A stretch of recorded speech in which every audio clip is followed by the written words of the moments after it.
Je vous présente mes godets d'aquarelle de bleu outre-mer, donc pigment organique de synthèse qui venait remplacer le lapis-lazuli. Et voici donc mes godets en deux couches. Donc on peut voir toujours ce petit affaissement du à l'orifice.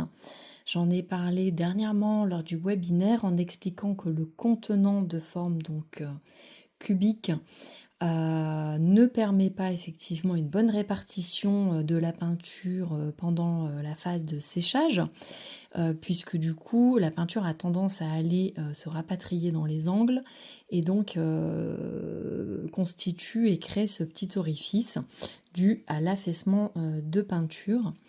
Donc là on est sur une deuxième couche, on voit que le bleu donc prend une teinte beaucoup plus violacée qu'il ne l'est sur le papier.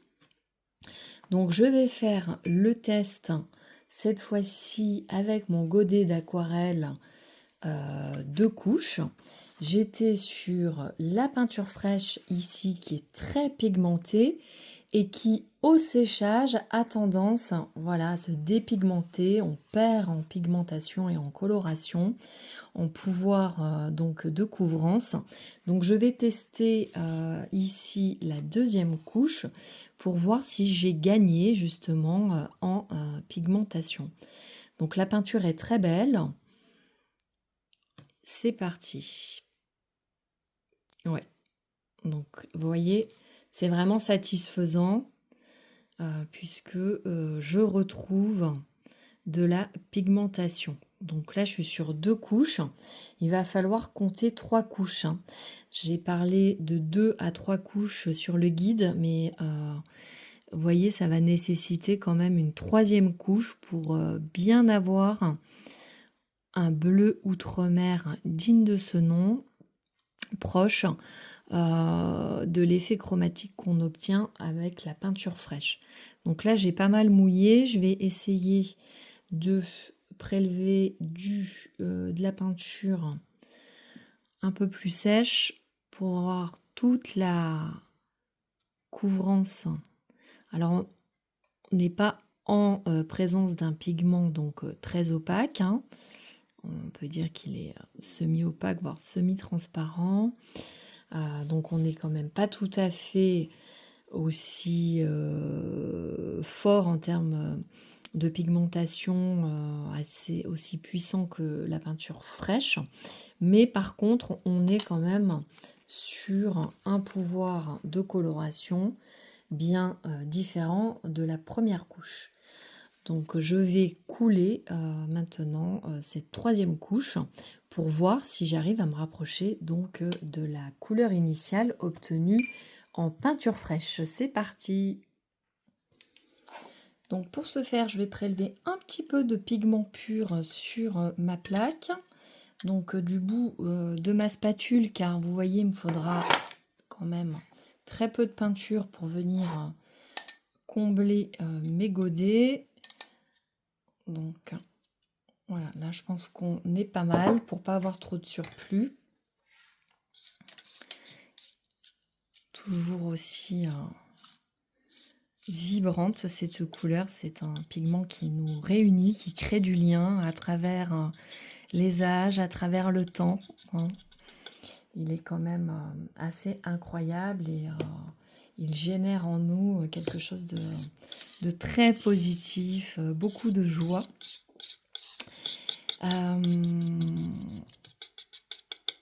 un pigment qu'on associe souvent à l'artiste Yves Klein, qui n'a pas breveté bien évidemment sa couleur, car on ne peut pas breveter une couleur. Le pigment est bien un pigment outre-mer, mais il a breveté en fait le process qui consiste à créer, à formuler sa couleur, donc l'IKB, à partir donc d'un mélange de liant. Voilà, c'est tout le process en fait de formulation qui a été breveté. Et le mystère, le secret de cette couleur réside dans son association au liant. Donc l'association pigment-liant. Voilà.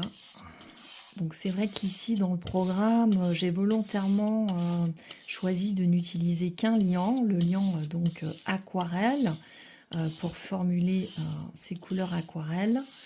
Ça y est, j'ai l'odeur qui commence à émaner, une odeur un peu de soufre, hein. Et vous voyez déjà combien, avec un seul et même liant, il va falloir faire des réajustements en fonction de la nature des pigments et dans le dosage et parfois dans le réajustement de l'eau gommée, voire de l'eau minérale en cours de broyage. Donc là, c'est parti pour le broyage maintenant. Donc, pas de difficulté particulière pour broyer ce pigment qui est très peu granuleux, qui a effectivement un grain plutôt fin. Donc là, il fait très très chaud. Je vais devoir certainement rajouter du liant. Donc pas d'eau gommée, hein. Le liant fonctionne très très bien avec ce pigment donc de synthèse. Bleu Outremer qui vient donc remplacer le fameux lapis lazuli, hein, et qui pour autant partage le même code index, hein, c'est-à-dire que on est sur un code index qui à la fois identifie le pigment naturel, donc inorganique de lapis lazuli, et le pigment donc organique synthétique, ce fameux bleu Outremer. Donc je vais m'arrêter. Voilà, donc je me dépêche un petit peu parce qu'il fait très très chaud et je ne voudrais pas que ma peinture sèche. Voilà, et pourquoi? Parce qu'il va falloir, si elle sèche, que je rajoute du liant. Et plus je vais rajouter du liant, et plus je vais perdre en pigmentation.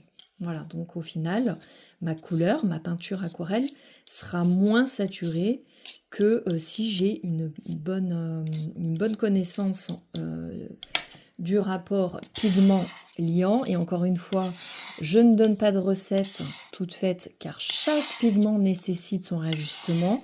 Et vous l'avez vu au fil de ce voyage, bien évidemment, il y a la nature du pigment, mais il y a aussi la température ambiante qui va jouer, hein, en termes d'humidité ou au contraire de sécheresse dans la pièce dans laquelle vous formulez.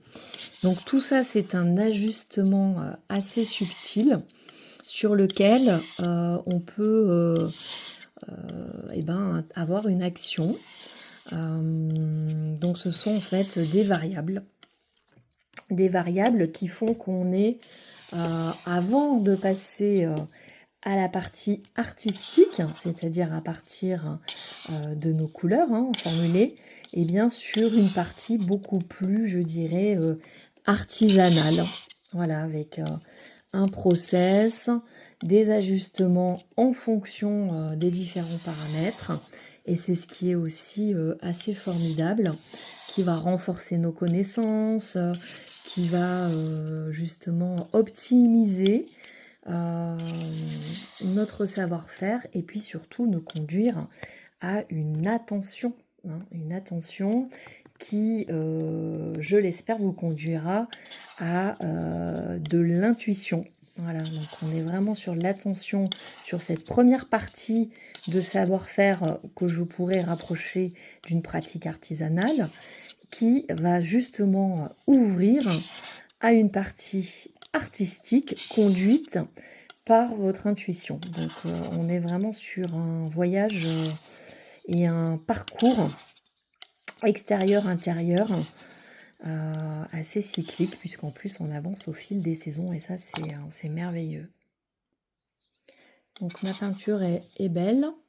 Donc j'ai fait le choix, je le rappelle, de ne pas passer trop de temps sur le broyage parce que le grain est fin et il est préférable de bien rester sur un dosage équilibré de liant pour ne pas désaturer la couleur. Donc c'est parti, je vais venir ici donc rajouter ma peinture. Je vais changer de spatule. C'est vrai que pour la mise en godet, moi je privilégie une spatule un petit peu plus fine. Voilà, donc là je vais rajouter au bord parce que vous voyez ça a commencé un peu à sécher. Donc ça on ne remet pas dans la peinture, hein, d'accord? Parce que sinon on va avoir une différence pardon, de texture. Donc là je mouille ma spatule pour qu'elle soit bien propre, pour avoir une texture homogène pour la mise en godet. Voilà. Donc, je vais essayer de mettre la peinture un peu plus au centre de mon godet. Voilà, donc je laisse faire. Je tapote pour essayer d'enlever les bulles d'air. Donc on peut faire tourner son godet. Et puis on laisse faire la pesanteur, hein, tout simplement. Et je vais venir avec ma deuxième spatule. Voilà. Donc je pense que je n'ai pas assez prévu de peinture pour 2 godets à voir. Donc voilà mon premier godet. Donc je peux enlever tout de suite les traces avec un petit coton-tige. Et puis je vais faire pareil donc pour mon deuxième godet.